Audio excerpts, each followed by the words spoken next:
Mis amados hermanos y amigos en Cristo Jesús. Bueno, estamos hablando sobre el valor de la cruz, la sangre y la resurrección. Porque lamentablemente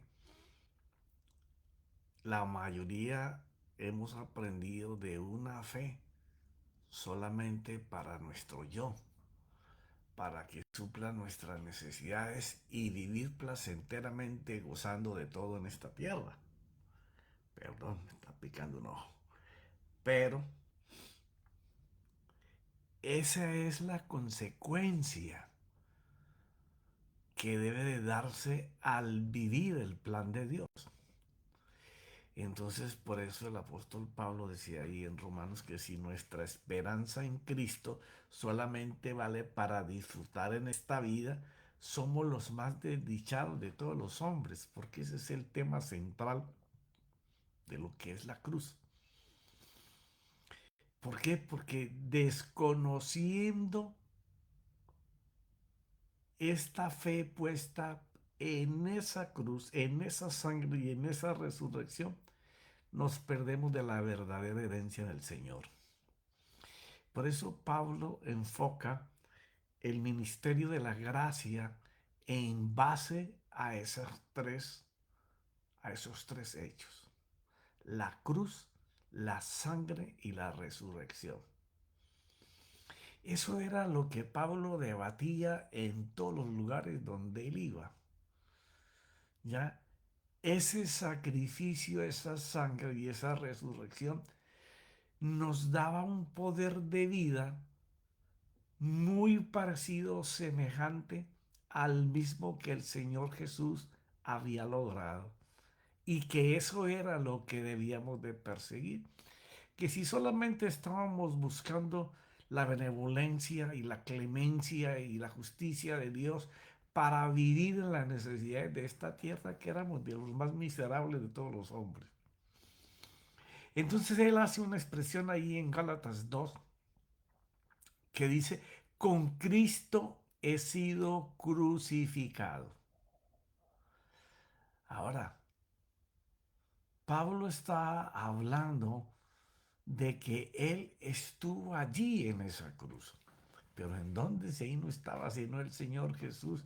Bueno, es que Pablo, Pedro, Juan, Juanita, Marta, Lucía, todos los que hayamos creído en esto, estábamos metidos dentro de ese cuerpo, protegidos por el cuerpo de nuestro Señor para no recibir muerte, para no recibir castigo.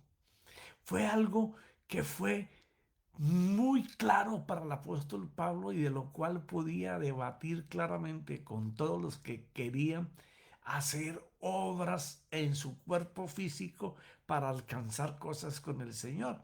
Entonces, fuera de que lo querían hacer para alcanzar cosas, se estaban olvidando que Jesús vino a establecer un reino que emanaba de la cruz, la sangre y la resurrección.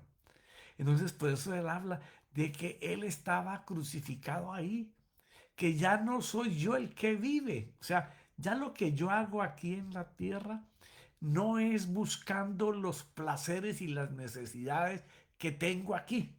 Y como te decía la vez pasada, en este tiempo y en esta temporada, en la era que nos ha tocado vivir, pues todos necesitamos de una casa, de un techo, necesitamos nuestra ropa, nuestros vestidos, tus vehículos para transportarte o tus servicios públicos que tengas acceso fácilmente, ¿ya? Las necesidades de hoy demandan cosas diferentes a las que pasaban hace 2000 o hace 5000 o 7000 años atrás. Pero lo importante es que él podía tener claro que él ya no vivía en este mundo buscando esas cosas, sino que esas cosas llegarían como consecuencia, que fue lo que el Señor aclaró ahí en Mateo capítulo número 6. O sea, 6:30. Buscad primero su reino y su justicia. Dos palabras muy claves. saber cuál es el reino y cómo justifica el Señor en ese reino. Entonces Pablo, que entendió esto, por lo cual se separó 14 años en Damasco buscando al Señor. A nadie más le fue revelada la gracia sino a él. Los demás hablaron en base a lo que iban entendiendo de lo que era la gracia. Y mismo Pedro decía, uy, este hombre habla cosas que yo mismo ni entiendo. Pero póngale cuidado porque el hombre está hablando cosas de Dios. ¿Ya? Sino que Cristo vive en mí. Bueno, entonces ahora él suelta otro misterio revelado en esta palabra. Ok, yo ya no vivo aquí, yo estoy metido en la cruz con él, pero él no estaba allí. ¿Cómo uno se mete en el cuerpo de Cristo? Por fe, porque todo camina por fe.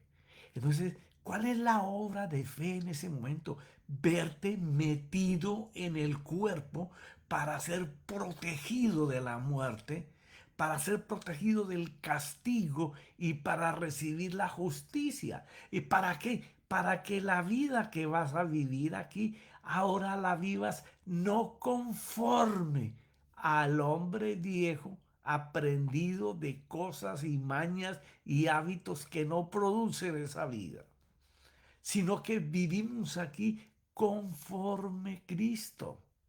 Pero ¿cómo vamos a vivir conforme Cristo si Cristo es el verbo encarnado en Jesús? Ah, porque Él dijo que en aquel tiempo colocaría sus mandatos, sus mandamientos, sus preceptos, sus palabras en un corazón nuevo. ¿Y eso qué quiere decir, profeta? Bueno, un corazón nuevo es aquel que abre su mente, que dónde está su corazón. Ahí es donde está su intelecto, sus emociones, sus apegos, sus sentimientos, donde cambia los valores en la tabla de su conciencia. Ahí es donde aparece esa conciencia suprema, grande de Dios, la que le fue dado al hombre allá en Génesis, cuando lo hizo a imagen y semejanza. El hombre era puro, no conocía nada de maldad, pero ahora estamos en medio de la maldad, mas sin embargo, el plan divino de nuestro Señor es que nosotros desarrollemos esos valores y como el hombre mismo por sí no lo puede hacer, entonces tiene la palabra, tiene el verbo de Dios para que se encarne. ¿Cómo así? Para que se encarne. Tú y yo no lo podemos hacer. Así leas mucha Biblia, así te la aprendas de memoria. Necesitas al Espíritu Santo para que te la sople, te la inspire. Él es el que la enraiza y la colocas allí dentro de nosotros para que nuestras intenciones sean como la perfecta voluntad de Dios. Y así el creyente, el Hijo de Dios, va creciendo en sabiduría y conocimiento delante de los hombres y delante de Dios, como lo hizo Jesús, como se expresó de él a los 12 años. Entonces, ahora, metido en la cruz por conocimiento de la fe, ¿en dónde está? Y ahora por el conocimiento de la misma fe que él que murió en la cruz se le metió al por dentro y que para testimonio de que él crea que eso es verdadero y cierto, que eso es lo único que puede vivir, le dio a su Espíritu Santo para que se lo confirme. Entonces entendió dónde fue colocado para ser libre y para que después de la cruz él pudiera ver en él el poder de Dios, poder descubrir el misterio. Escribió que debía vivir conforme a los principios de Dios en su palabra y para ello debería hacer uso del lavacro. Sí, porque vamos a ver aquí unas palabras del Señor que nos indican la importancia de la representación de esa cena que hacemos en familia, de poder examinarnos, porque el lavacro era ese lugar en donde remaban los levitas de servicio en el lugar santo y el santísimo, igual con el sumo sacerdote, y nadie le lavaba las manos y los pies como lo hizo Jesús con ellos. No, cada cual tiene que el agua simboliza la palabra. De acuerdo a la palabra de Dios, hoy por donde he caminado y las cosas que he hecho, de cuáles tengo que reflexionar y si hice mal, arrepentirme. Sí, el lavacro en el creyente es la examinación diaria, porque es de la única manera que Cristo puede edificar, santificar cada día dentro de nosotros, porque nos podemos arrepentir de esa manera vana de vivir, buscando solo para nosotros. Cada vez que fallemos o nos encontremos haciendo los deseos carnales que satisfacen nuestro yo, con el egoísmo de que todo es para mi disfrute, tenemos que examinar si eso es lo que Dios desea o esos son nuestros deseos y nos estamos alejando de esa misión divina, de esa herencia del Señor, inmaculada, guardada para este tiempo de nuestras vidas. Que no es que nos estemos alejando, sino cuál es el fin de nuestra salvación, sino la herencia del Señor. Es como si Pablo nos dijera una norma a seguir. La vida que ahora vivo en la carne, la vivo por fe. O sea, ahora yo creo y confío en cada palabra que yo puedo leer, en cada palabra que yo puedo meditar. Pero estas cosas demandan tiempo con Él, porque no solamente es tiempo para hablar con Él y pedirle y orar, no. Todo el día nosotros tenemos espacios de tiempo donde puedes tener ahí en la gaveta de tu memoria una palabra que leíste o escuchaste y entonces necesitas traerla al frente y que esa iluminación que está a favor de nosotros de parte del Espíritu nos lleve a creer y confiar más en esa herencia, en ese camino que Él ganó cuando murió en esa cruz y derramó su sangre.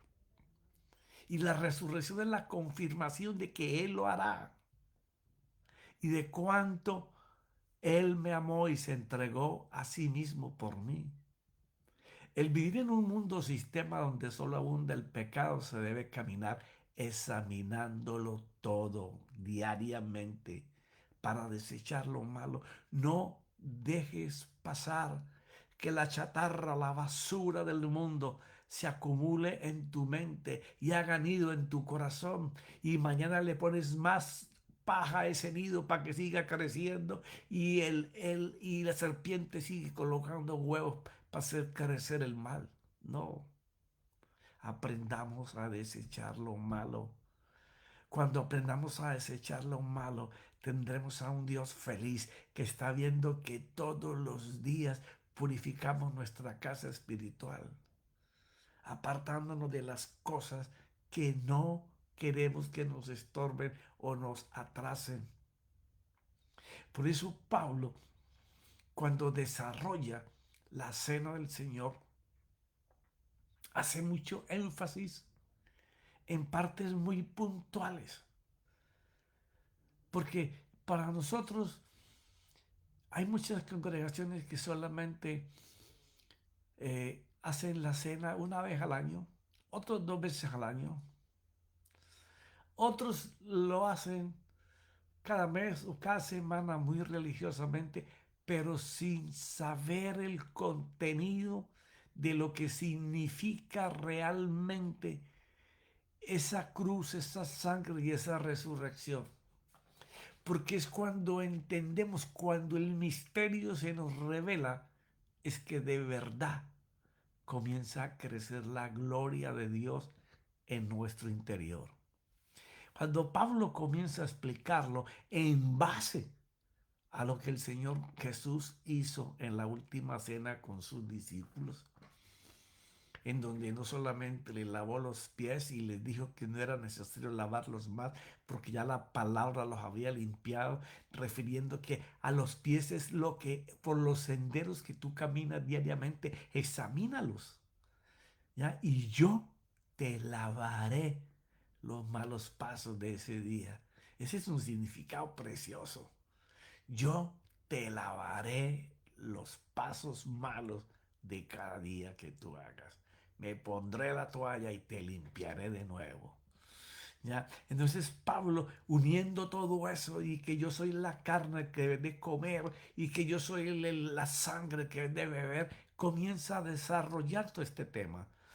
Y entonces vemos ahí en 1 Corintios 11, vamos a estar leyendo bastante sobre esto, no sé hasta donde me alcance el tiempo, pero es bien importante aprender a hacer esto diariamente.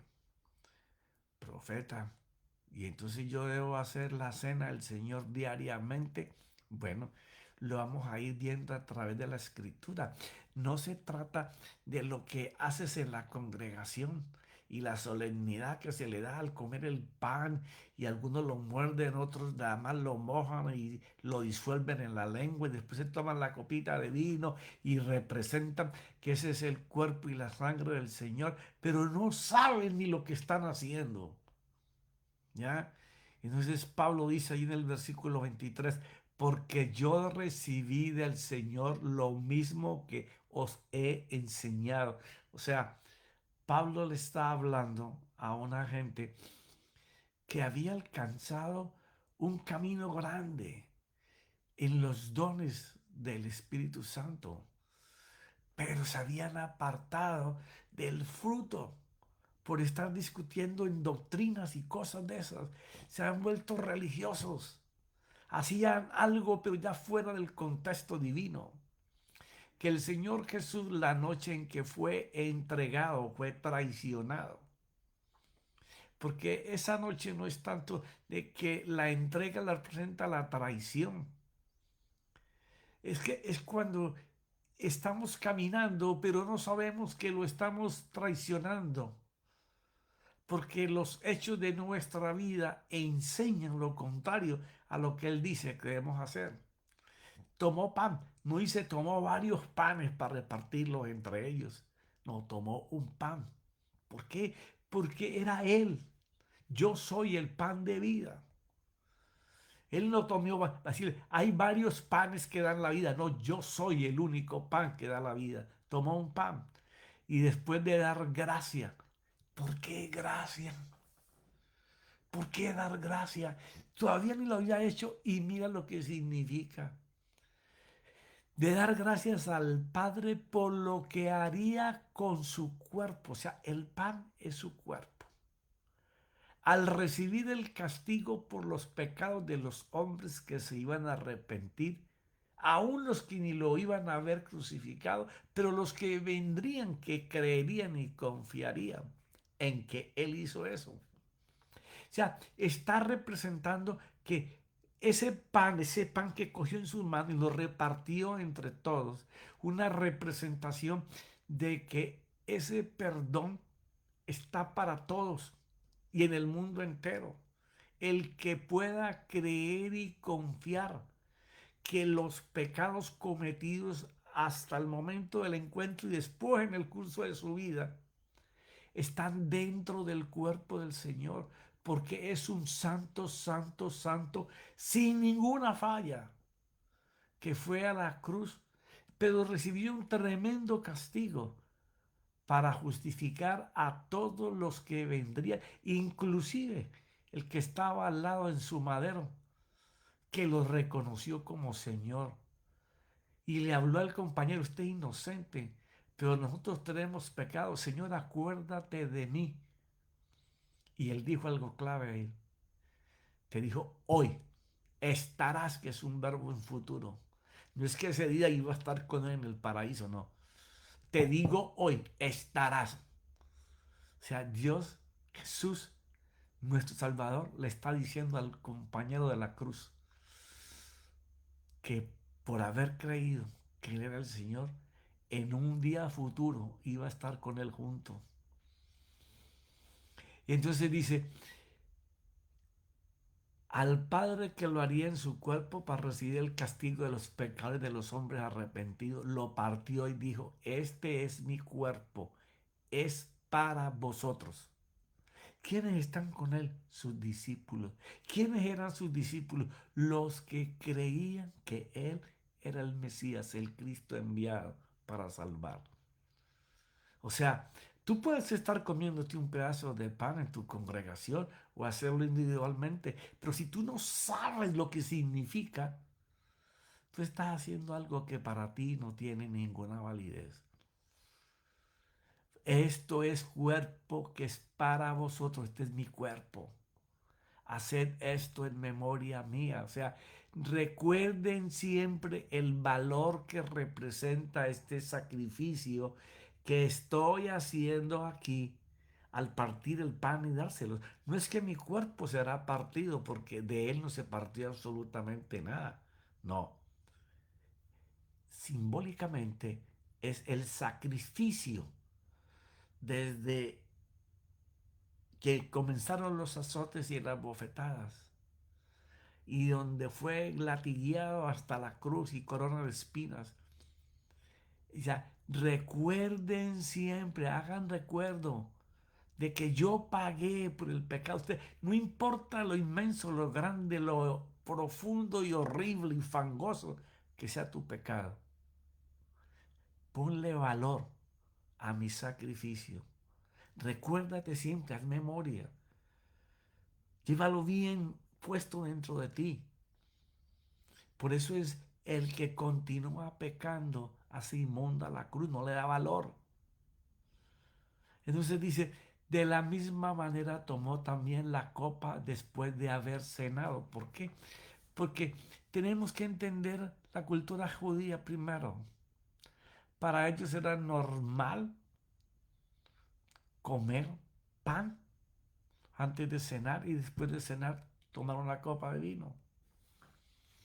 Eso era en la cultura. Pero él está dando una representación a algo que hacen todos los días.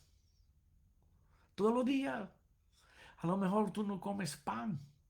A lo mejor tú te comes una arepa o una pupusia, no sé, lo que en tu país se coma de harina. ¿Ya? Entonces, dice que después, levantando la copa, después de que hayan comido, y dijo, esta es la copa del nuevo pacto en mi sangre.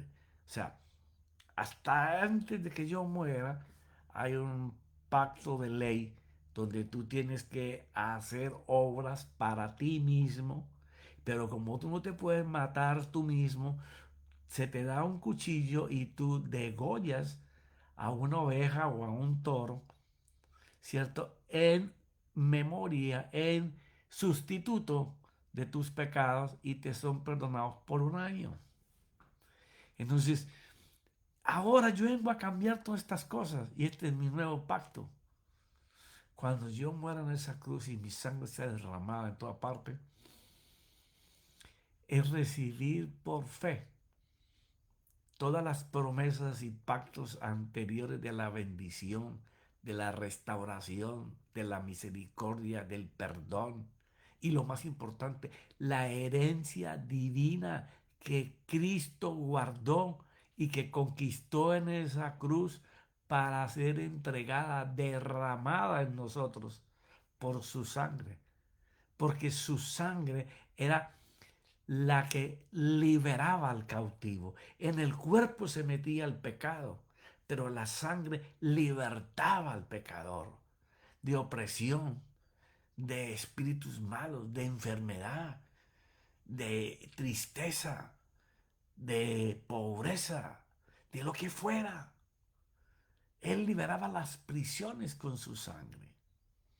¿Ya? Entonces, esa sangre, por fe, tú comienzas a ser heredero de promesas y pactos de bendición. Una mejor alianza, un mejor pacto, porque no tenías que hacer nada para ganarlo. Te era entregado. ¿Cuál es el problema? Tomarlo por la fe. Pero no es que yo lo tomo por fe, así porque lo confieso y porque lo digo. No. Yo lo tomo por fe porque yo sé en dónde estoy metido en esa cruz. Y sé en dónde estoy metido en esa resurrección. y sé en dónde está metido mi Señor dentro de mí. Así que la herencia tiene más que ver con lo divino, lo que Cristo ha conquistado y entregado al derramar su sangre por nosotros. Entonces, dice Pablo hablando de lo que el Señor hizo, entendiendo y revelando el misterio. Haced esto cuantas veces la bebáis en memoria mía. O sea, cuando podemos entender que en la cultura judía era norma en la cena partir el pan, era uno de los alimentos que no faltaba jamás en la mesa, y compartirlo entre los presentes. Y al terminar de cenar, tomar una copa de vino si lo había, o agua mezclada con vino. Pero de alguna manera celebraban el cierre de la cena con líquido, dando a entender que debemos de cenar con su cuerpo y con su sangre permanentemente. Y es algo que no valoramos. Hemos sido tan enseñados a la fe de hablar y pedir, basado en versículos sacados de contexto, en donde hasta ahora nada me has pedido, ahí en Juan. Pero no leen todo el contexto del capítulo. Dios no habló por versículos, te lo he dicho millones de veces. Él habló por mensajes. Y cuando habló en un versículo, dijo prácticamente un texto en un solo versículo, dando a entender todo lo que hay que apreciar en él. Porque todas las veces que comáis este pan y bebáis esta copa, la muerte del Señor proclamáis hasta que Él venga. O sea, ¿cuál es la finalidad de esa cena diaria? De que nosotros estemos recordando en dónde estamos y quién está ahora en nosotros. El pecador está metido en el cuerpo de Jesús, pues ya Jesús no está ahí, ya Jesús resucitó. Entonces, ¿en dónde está Jesús? Está aquí adentro. Es recordar el valor de ese sacrificio. Y eso es lo que tenemos que proclamar hasta que Él venga. De manera que el que coma el pan o beba la copa del Señor indignamente. Cuando habla de indignamente es sin examinarse. Sí, bueno, pasamos todo el día y no hicimos nada para atentar contra la santidad de nuestro Dios o hacer inmunda la cruz del Señor, gloria a Dios, pero nos examinamos. No vamos a ser indignos de ese sacrificio. Vamos a darle el valor que corresponde. Por tanto, examínese cada uno a sí mismo y entonces, Pablo es bien claro en esto. ¿Por qué? Porque el poder darle el valor y la honra que merece eso nos da el acceso, el camino a recibir la herencia de gloria. La herencia de gloria no son los bienes aquí en la tierra para vivir con placer. Eso tiene que ser consecuencia de yo vivir en ese status cool del cielo. Porque el que come y bebe sin discernir correctamente el cuerpo del Señor, come y bebe juicio para sí. La importancia del pan entre los judíos aún hoy es que representa el maná con que fueron sostenidos por 40 años en el desierto. Por lo tanto, Él les aclara que no es el pan que no te deja morir de hambre. O sea, no es lo que tú necesitas para estar viviendo. No. Yo tengo un pan que no solamente te da vida para todos los días, para que puedas sobrevivir. No, es uno más poderoso que te da vida aquí en la tierra, pero también vida para la eternidad. De allí la importancia de nosotros poder entender el misterio de la cruz, la sangre y la resurrección. Que se nos sea revelado o manifestado, que aprendamos a examinarnos todos los días. No es cada año cuando comemos la cena del Señor en la congregación, o cada 6 meses, o cada 3 meses, o los que lo hacen permanentemente, pero sin examinar el misterio de la Escritura. Porque es el recordar en dónde estoy metido, en el cuerpo de Jesús en esa cruz. ¿Y dónde está Jesús ahora? Bueno, después de que resucitó, está dentro de mí, el Dios pleno. Él dijo, mi Padre y yo vendremos a morar contigo. Y para que tú estés seguro, te voy a dar mi espíritu. Y a Cristo, que es el verbo, la palabra, para que en ellos te des cuenta que vivimos contigo, estamos contigo y deseamos que tú seas la generación que continúa el Evangelio de Jesús. A ti te será dado el poder para poder hacer, dándote cuenta siempre de en dónde estás y en dónde estoy. Porque no eres tú el que hace, sino que yo que estoy en ti. Por eso necesito tu reflexión constante de la cruz, la sangre, la resurrección, porque te será dado poder para hacer, pero siempre mirando en dónde estás y en dónde estoy yo, dice el Señor, porque soy yo el que hago la obra. Pero, mis amados, el tiempo corre muy ligero.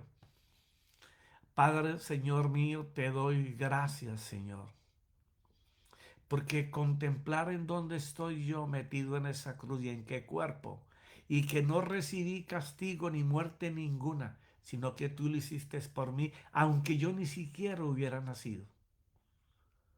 Señor, y yo no había ni siquiera recorrido la vida y ya tú sabías en qué momento yo me iba a encontrar contigo y me ibas a enseñar que no era solamente vivir y batallar por tener los placeres o los alcances que entrega la vida de hoy, sino de que en esta vida corrupta y pecaminosa y peligrosa, porque los tiempos serán más difíciles cada vez, yo caminaré enseñando lo que da la cruz, lo que da tu sangre y lo que da tu resurrección, que no solamente es pan para que yo viva, sino es el pan para dar vida, no solamente a los míos, sino al prójimo.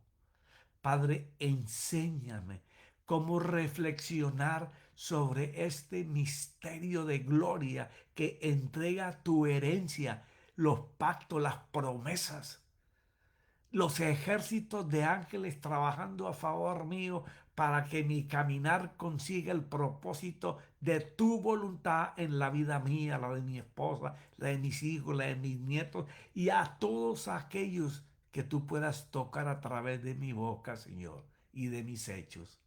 En el nombre de mi Señor Jesús y su Santo Espíritu. Amén y amén.